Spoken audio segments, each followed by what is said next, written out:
L'histoire qui va vous être racontée dans quelques instants, et à laquelle vous pouvez participer si vous le souhaitez, est immorale.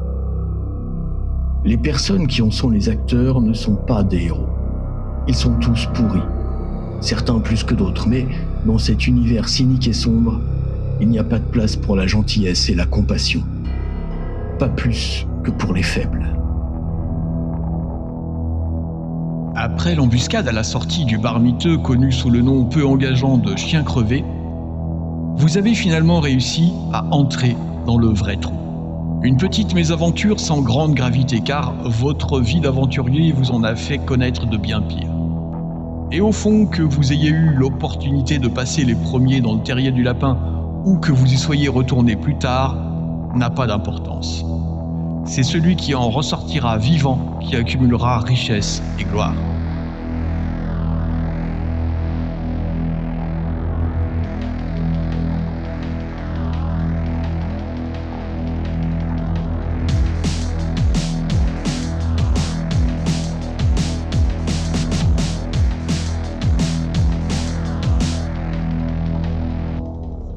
Cette deuxième étape dans cette campagne se présente sous une forme spéciale puisque ce n'est pas un mais bien deux scénarios qui vont vous être proposés ici.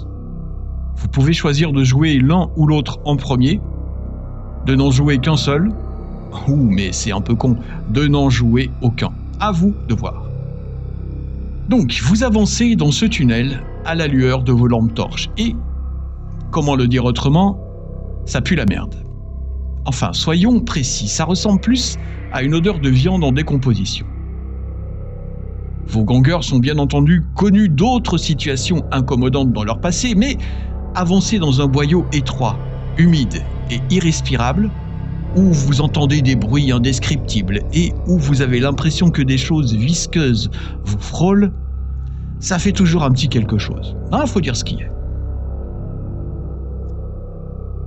Vous avancez donc et au bout d'une grosse demi-heure, le passage se sépare en deux. Une lueur étrange semble arriver du passage de droite alors que ce tunnel vers la gauche reste aussi sombre que l'endroit où vous crapahutez depuis un moment. Il va falloir faire un choix. Allez-vous poursuivre dans l'obscurité en allant sur la gauche ou serez-vous attirés comme des insectes déments par la source lumineuse de la section de droite ? Alors, ces deux scénarios sont équivalents en difficulté et en rebondissement. Vous allez pouvoir vous en foutre plein les fouilles des deux côtés, mais il y a de gros risques d'y laisser sa peau dans les deux cas. J'espère que vous êtes bien équipés en batterie pour vos lampes de poche et que vous n'avez pas trop peur du noir. Je prie pour que vous ne fassiez pas d'allergie au pollen ou aux champignons et que vos armes soient bien entretenues car les rencontres que vous allez faire à droite comme à gauche vont vous donner du fil à retordre. Et pour vous mettre dans l'ambiance, voici un extrait des carnets de voyage du grand Giacomo Vittorio Cassini, le leader de cette bande de Rock Traders qui a gagné la dernière fois le club des gentilshommes. Carnet de voyage du grand Giacomo Vittorio Cassini. Nous avons réussi sans trop de difficultés à échapper à cette bande de furies et nous voici avançant péniblement dans ce tunnel sordide. Les deux gros nigauds qui me servent de garde du corps ont finalement réussi à s'en sortir, même si Gordon traîne un peu sa grosse patte à cause de sa blessure.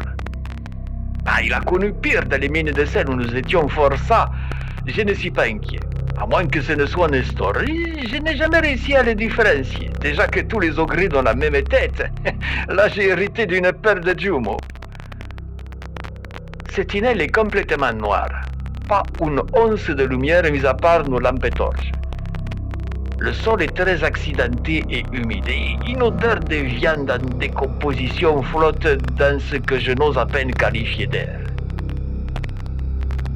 Nous marchons maintenant depuis une demi-heure à peu près et nous sommes arrivés à une intersection, si je puis dire. Il semble, non, c'est une certitude, il y a une lumière étrange qui vient du passage de droite. Par contre, le passage sur notre gauche est toujours aussi sombre. C'est Rutowski qui est chargé d'établir la cartographie de notre expédition. Il a noté la séparation en deux, mais il va falloir que je me décide à prendre l'un ou l'autre des tunnels.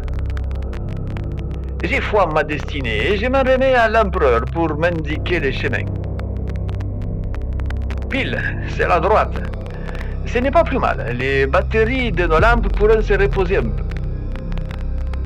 Après un long moment de marche, nous arrivons enfin dans une sorte de grotte formée par des débris de structures métalliques, des blocs de béton et d'autres cochonneries que je n'arrive pas vraiment à identifier.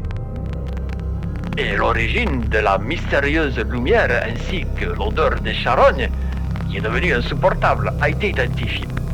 Des champignons hallucinogènes phosphorescents. Je sais que le simple fait de connaître un tel endroit est passible de graves sanctions si l'administratum n'est pas informé dans les 48 heures, car ces trucs sont revendus à prix d'or par les mafias galactiques. Les paumés se défoncent avec et finissent soit zombifiés, soit possédés par les horreurs du warp. Et si en plus le gougousse, il est antinepsiqueur, alors là c'est un coup à faire débarquer le fric chaud chaotique par tous les orifices de son corps. Et après il faut nettoyer toute la planète. Mais vais-je laisser passer l'occasion de me faire un bon paquet de crédits pour ça? Et l'aventure c'est l'aventure comme on dit, et je vais faire le plein de saloperies. Je sais déjà qui m'en offrira un excellent prix. Il y a des spores qui flottent dans l'air. Un respirateur, tout au moins un linge humide devant le nez sont indispensables si l'on veut éviter quelques désagréments. Les plus pénibles, c'est que ça forme un brouillard bien épais. On n'y voit pas grand-chose. J'ai peur que nous ne soyons pas seuls ici. J'entends des gémissements, des murmures. J'y perçois des silhouettes dans la brume. Mes gentilshommes, tenez-vous prêts à défendre votre peau et cette récolte qui nous attend. Alors, ce scénario-là, Crackhead Land, va vous amener à affronter votre adversaire au milieu d'une culture de champignons hallucinogènes où vivent des junkies complètement ravagés et sur lequel veille un gang de narcotrafiquants. Vous allez devoir faire une récolte la plus fructueuse possible au milieu de tout ce petit monde. Ah bah oui, le secteur 28, ça craint, et là, c'est que le début.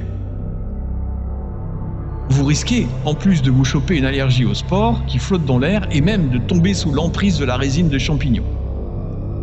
Lavez-vous bien les mains avant d'aller manger votre ragoût de rat. L'autre scénario, The Black Room, vous plonge dans le noir total et sombre des ténèbres sans lumière à part vos lampes torches personnelles. Bref, on n'y voit que chi. Oui, c'est un peu inspiré de Space Hulk, je ne vous le cache pas, mais écoutez plutôt. Vous arrivez dans un labyrinthe où vous ne voyez qu'à 6 pouces devant vous, votre faisceau de lampe. L'endroit est un nid de Urgul que vous ne voyez pas, mais qui savent précisément où vous vous trouvez. Vous ne pouvez les repérer qu'à l'oreille. Ils sont rapides et mortels au corps à corps. Vos lampes sont votre fil d'Ariane, si on peut dire. Mais attention à ne pas les échapper ou à les casser. Ah, aussi, le gang adverse vous repère instantanément si votre lampe est allumée. Ces saloperies d'Urgul sont une plaie dans le sous-monde. Et vous toucherez une récompense pour chacune de ces créatures que vous aurez abattues. J'espère que vous allez vous amuser. Le PDF de ce double feature est disponible dès maintenant sur le Discord de la chaîne. Si vous n'êtes pas déjà dessus, eh bien n'attendez plus. Allez cliquer sur le lien dans la description de la vidéo. Il n'y a que des gens sympas, donc c'est un endroit pour vous. Sauf, évidemment, si vous êtes une saloperie. Les 2 scénarios, vous pouvez les télécharger gratuitement. Profitez-en. Juste, comme on dit, pour un usage personnel, ne le revendez pas. N'hésitez pas à faire vos retours dans les commentaires et ou dans le salon Necromunda 28 du Discord. Merci à vous qui vous êtes abonnés à la chaîne et à vous aussi qui allez le faire là, juste maintenant. Merci pour les likes, les partages et les commentaires. Vous êtes au top. Sur ce, bonne lecture, bonne partie et je vous dis à la prochaine les petits amis de la forêt. Des bises!